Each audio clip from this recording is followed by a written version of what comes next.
और इस वक्त कुछ और खबरें हैं जिनकी ओर मैं रुख करूंगा। दिल्ली से बड़ी खबर आ रही है और बड़ी खबर ये है कि आरबीआई के पूर्व गवर्नर शक्तिकांत दास को एक नई बड़ी महत्वपूर्ण जिम्मेदारी दी गई है। प्रधानमंत्री मोदी के प्रिंसिपल सेक्रेटरी नियुक्त हुए हैं Shaktikanta Das. Reserve bank of India के पूर्व गवर्नर रहे हैं शक्तिकांत दास और अब उन्हें एक बड़ी जिम्मेदारी देते हुए प्रधानमंत्री नरेंद्र मोदी का प्रिंसिपल सेक्रेटरी नियुक्त किया गया है। एक बड़े इकोनॉमिस्ट के तौर पर उनकी पहचान है। आर्थिक सुधारों को लेकर जो उनके थॉट्स हैं, जो उनकी राय है, वो हमेशा से बहुत क्लियर और इम्पॉर्टेंट रही है।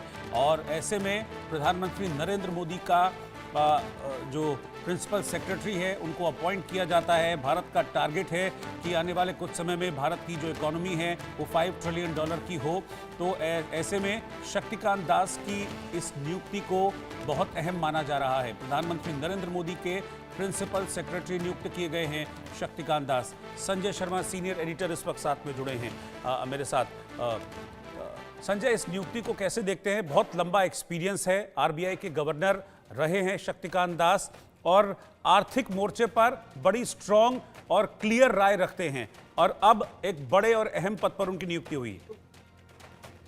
रोहित जी, इसमें ट्रस्ट फैक्टर खास तौर से काम करता है। प्रधानमंत्री नरेंद्र मोदी के भरोसेमंद विश्वास पात्र है शक्तिकांत दास।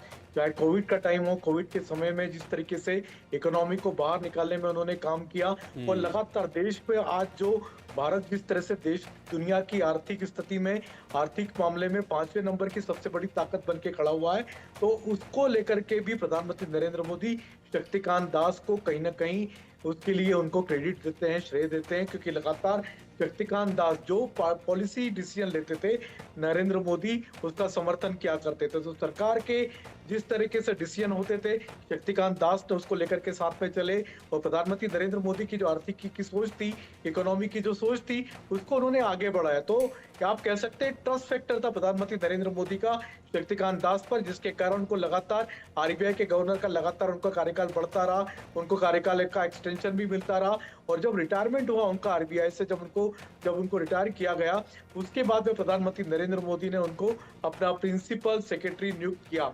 बहुत बड़ी उपलब्धि है और साथ ही साथ ये भी दर्शाता है कि प्रधानमंत्री नरेंद्र मोदी अपने पीएमओ में किस तरीके से आर्थिकी के जानकारों को महत्व देते हैं, क्योंकि शक्तिकांत दास का पीएमओ में सीधे सीधे पहुंचना, प्रिंसिपल सेक्रेटरी बनना, ये दर्शाता है कि प्रधानमंत्री नरेंद्र मोदी अब चाहते हैं कि देश अब यहीं ना रुके, अब भारत दुनिया की तीसरी सबसे बड़ी आर्थिक शक्ति जल्द से जल्द बने। बिल्कुल, क्योंकि जो टारगेट है प्रधानमंत्री नरेंद्र मोदी का कि बहुत जल्द भारत एक $5 ट्रिलियन की इकोनॉमी बने, और ऐसे में सबसे ज़्यादा इम्पॉर्टेंट यही है कि जो आर्थिक सुधारों वाली लाइन है वो परफेक्टली काम करती रहे, और ऐसे में शक्तिकांत दास और उनका एक्सपीरियंस बिल्कुल परफेक्टली फिट बैठता है। बिल्कुल, दोनों के बीच में जो केमिस्ट्री प्रधानमंत्री नरेंद्र मोदी और शक्तिकांत दास वो काफी मैच होती, तो दोनों के बीच में आज तक कभी भी किसी भी बात पर मतभेद या टकराव की नौबत नहीं आई। नरेंद्र मोदी ने जो सोचा शक्तिकांत दास ने वो इम्प्लीमेंट किया, शक्तिकांत दास ने अगर कोई राय दी तो वो सरकार ने उसको इम्प्लीमेंट किया। तो ये दोनों की तरफ जिस तरीके से म्यूचुअल आप देख सकते हैं एक दूसरे की राय को सम्मान दिया गया, तो वहां पर ये ट्रस्ट फैक्टर और ज्यादा अधिक कारगर साबित होता है। तो प्रधानमंत्री नरेंद्र मोदी के विश्वास पात्र पहले से थे शक्तिकांत दास, अब उनको पीएमओ भी जगह दी गई है। इसका मतलब अब यही होगा कि प्रधानमंत्री नरेंद्र मोदी के आर्थिक मामलों के फैसले और तेजी से आगे बढ़ेंगे और भारत और तेजी से आर्थिक विकास के रास्ते पर तेजी से आगे बढ़ेगा और दुनिया की जो तीसरे नंबर की आर्थिक शक्ति के रूप में जो भारत को देखा जा रहा है वो जल्दी इस मुकाम पर पहुंच भी सकता है। शुक्रिया संजय जी इस बातचीत के लिए।